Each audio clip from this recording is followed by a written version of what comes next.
Card দেওয়া হবে। কার নামে হবে? নারীদের নামে হবে। প্রধান যিনি নারী থাকবেন, মা অথবা ঘরে যিনি প্রধান নারী, তার নামে একটা ফ্যামিলি কার্ড দিবে। এই ফ্যামিলি কার্ড দিয়ে কি হবে? নারীরা সরকার থেকে যে খাদ্যের যে সুযোগ সুবিধা, সেই সুযোগ সুবিধাগুলো পাবে। ডাল, চাল, তেল, যে কোনো জিনিস, সেই সুযোগ সুবিধাগুলো সে পাবে। সর্বপ্রথম তাহলে বলতে পারেন যে কাদেরকে দিবে?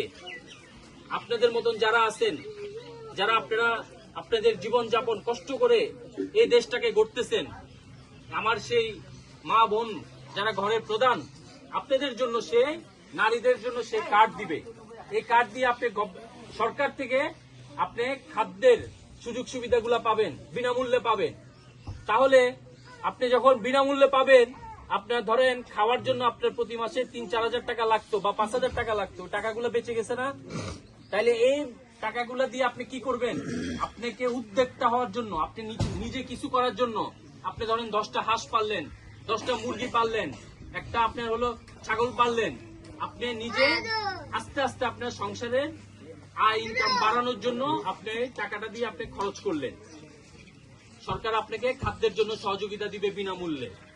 প্রথম 180 দিনে, বিএনপি আসার 180 দিনে 50 লাখ পরিবারের মাঝখানে দিবে, পর্যায়ক্রমে সেটা বাড়াবে। ঠিক আছে? এরপরে কি করবে? সবচেয়ে বড় সমস্যা কি সমস্যা? স্বাস্থ্য কার্ড। স্বাস্থ্য আপনাদের সবার নামে একটা কি করবে? হেলথ কার্ড দিবে, স্বাস্থ্য কার্ড দিবে। আপনারা যেন ন্যূনতম চিকিৎসা, যেন আপনি চিকিৎসার জন্য যে ভোগান্তি, আমার বিশ্বাস শুধু আপনারা না, এখানে অনেকের এই ভোগান্তি আমাদের সারাটা জীবন করে যেতে হয়েছে। এই ভোগান্তিটা কিভাবে কমানো যায়, কিভাবে ন্যূনতম চিকিৎসার যে ব্যবস্থাটা করা যায়, সেজন্য আপনি যেন একটা আপনাকে কি করবে? স্বাস্থ্য কার্ড দিবে। এই স্বাস্থ্য কার্ড দিয়ে আপনি আপনার চিকিৎসার যে সেবাটা, সেবাটা আপনি নিশ্চয়তা যেন আপনি পাবে, যেন সমাধান হইতে পারে, আপনাদেরকে সচেতন করার জন্য।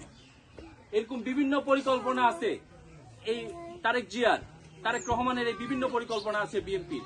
শুধু কথার জন্য কথা বলে গেলাম না, শুধু একটা ভোটের জন্য, ভোটটা চাওয়ার জন্য আসি নাই। শুধু আপনাকে নিয়ে আপনি ভাবিয়েন না। আমাদের এই মুরব্বীরা, আপনারা সবসময় আমাদেরকে নিয়ে ভাবছেন যে আপনাদের সন্তানগুলো কিভাবে ভালো থাকবে। সে ভালো থাকার জন্য নিজে না, শুধু আগামী কয়েকটা প্রজন্ম শুধু ভালো থাকার জন্য এই তারেক রহমান, বিএনপি চেষ্টা করে যাচ্ছেন। যেভাবেই হোক বাংলাদেশটা ভালো থাকতে হবে।